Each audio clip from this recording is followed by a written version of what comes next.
final thoughts. Overall, I thought the book was very interesting. It gave me more insight on the lives of those who were affected by the three tragedies of one, the Syrian rebellion tragedy, along with it gave me more insight on the Holocaust and along with the Cuba at the time when it was at its lowest point. I really didn't have actually any prior knowledge on the Syrian, and I found it very interesting on how it started and what became of it and the lives of those affected, how many people were trying to escape the country.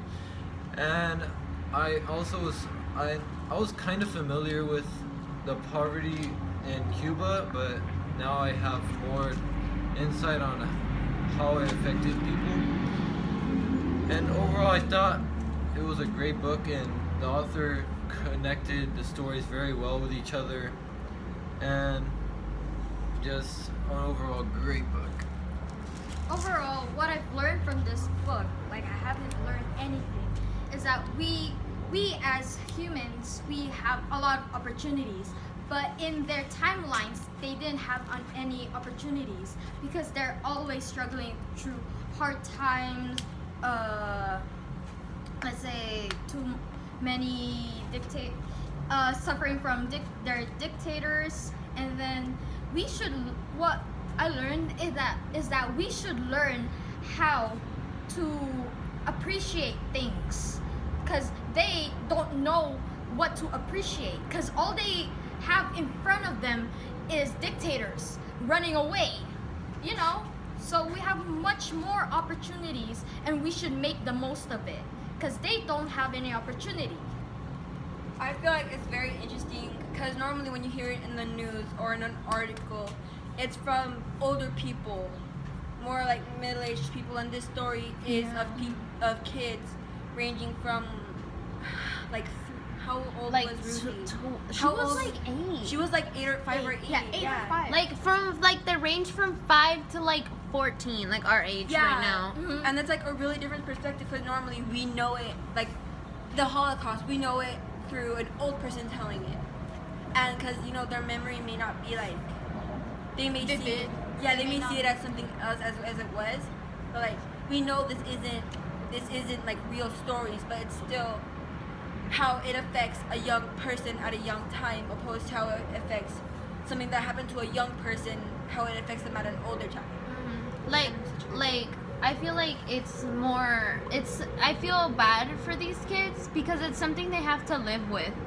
Like there was a quote in the book where it says that she will never Isabel said that she'll never forget where she came from, who she is, because it's a big moment in her life that she can't really forget about. It could be as brutal as someone leaving her, or some person that's very special to you that you lose within these rough times. Like I like the book. What I thought was shocking at first is this is a scholastic book. This is meant for kids. So I guess it teaches the kids how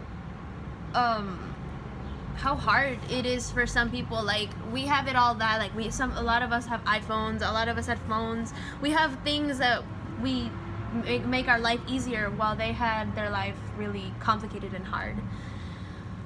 And there's like where we're living right now, we have the opportunity to like have jobs, have like in Isabel's story, she says like one of her dreams was to go to the grocery store and have food on the shelves.